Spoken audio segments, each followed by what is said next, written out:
सुप्रभात बच्चों। आज हम पढ़ेंगे हिमालय की यात्रा। तो इस पाठ के लेखक हैं जवाहरलाल नेहरू जी। तो आगे हम इस पाठ को पढ़ते हैं। एक बार नेहरू जी अमरनाथ की गुफा देखने निकले। वे रास्ते में एक बर्फीली दरार में गिर पड़े। साथियों ने उन्हें रस्सी के सहारे खींचा।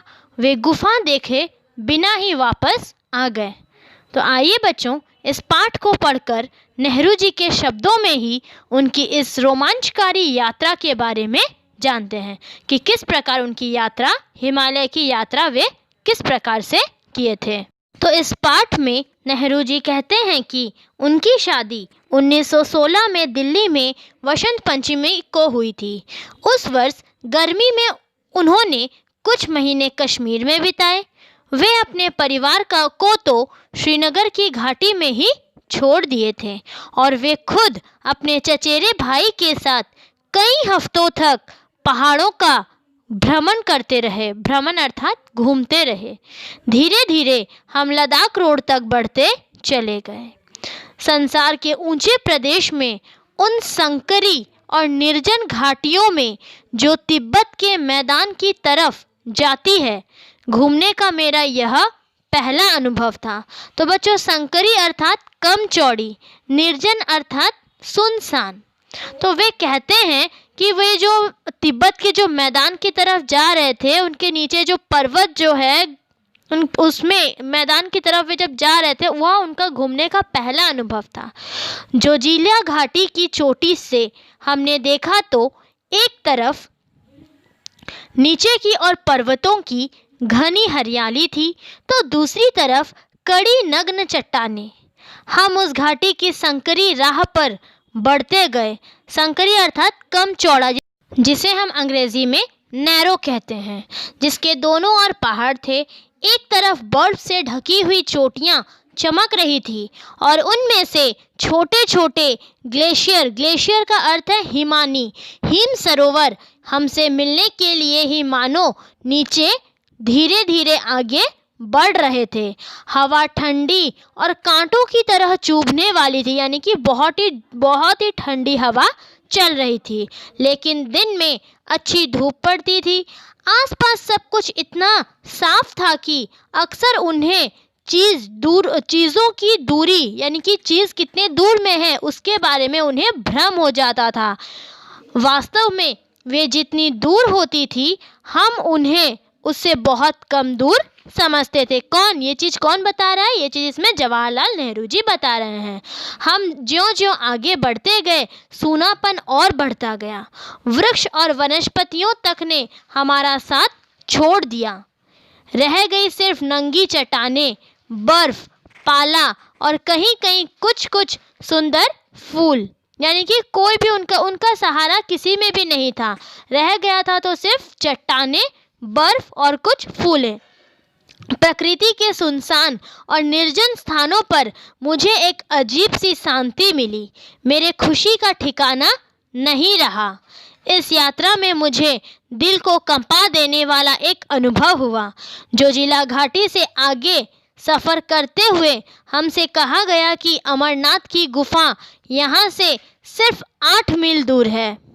बीच में बुरी तरह हिम से ढका हुआ, यानी कि बर्फ से ढका हुआ एक बड़ा पहाड़ था, जिसे पार कर दूसरी ओर जाना था। पर 8 मील होते ही क्या है, मन में उमंग बहुत अधिक थी और अनुभव बहुत ही कम था। हमने 11,500 फुट की ऊंचाई पर अपने तंबू छोड़ दिए थे। रास्ता दिखाने के लिए एक गडरिये को साथ लेकर छोटे से दल के साथ पहाड़ पर चढ़ने लगे। रास्ते की बर्फानी, यानी कि बर्फ की नदियों को रस्सियों के सहारे पार किया। ऊपर चढ़ते हुए सांस लेने में कठिनाई होने लगी। बर्फ बढ़ने लगी और बर्फानी नदियाँ इतने भयानक रूप से फिसलने वाली हो गई थी कि हम कितनी बार गिरे और उठे।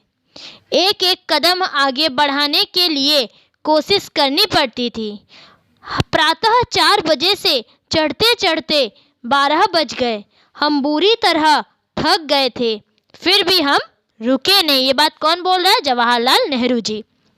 अचानक नजर उठाई तो सामने एक विशाल हिम सरोवर था, मानो पूरी थकान का पुरस्कार। दृश्य इतना सुंदर था कि वे भाव विभोर हो उठे, उनके रोंगटे खड़े हो गए। चारों ओर बर्फ से ढकी पर्वत चोटियां मानो देवताओं का मुकुट हो। बर्फ का बना वह अर्धचंद्र कितना खूबसूरत था, वे क्या कहेंगे। पूरी परंतु ताजी बर्फ और कोहरे ने शीघ्र ही दृश्य को हमारी आंखों से गायब कर दिया।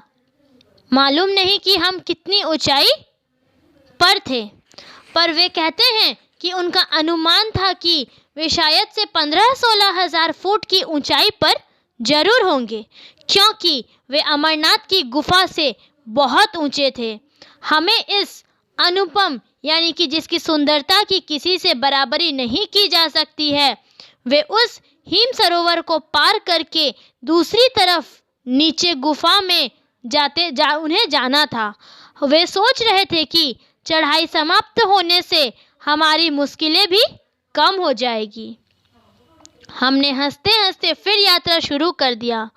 इसमें बड़ा धोखा था, वहाँ बहुत दरारें थी। नई बर्फ पड़ने से दरारें ढक गई थी। इस बर्फ ने तो मेरा जीवन ही ले लिया होता। वे जैसे ही पांव आगे बढ़ाए, बर्फ उनके बोझ से खिसक गई और वे सीधे ही एक दरार में जा गिरे। वह दरार इतनी गहरी थी कि कोई भी चीज़ उसके नीचे पहुंचकर पृथ्वी के भीतरी भाग का अध्ययन करने वाला भूगर्भ शास्त्रियों की खोज के लिए सुरक्षित रह सकती थी। भाग्यवश रस्सी मेरे हाथ से छूटी नहीं थी। वे दरार को एक हाथ से पकड़ कर लटक रहे थे। उनके साथियों ने धीरे धीरे उन्हें ऊपर खींच लिया। इस घटना ने उन्हें काफ़ी डरा दिया था, फिर भी वे डरे नहीं, आगे बढ़ते गए। आगे कदम कदम पर दरारें थी। वे थके मांदे निराश लौट आए। अमरनाथ की गुफा तो अनदेखी यानी कि बिना देखी ही रह गई थी। तो बच्चों, यह थी जवाहरलाल नेहरू की हिमालय की यात्रा, यानी कि वे अमरनाथ की गुफा देखे बिना ही वापस आ गए थे।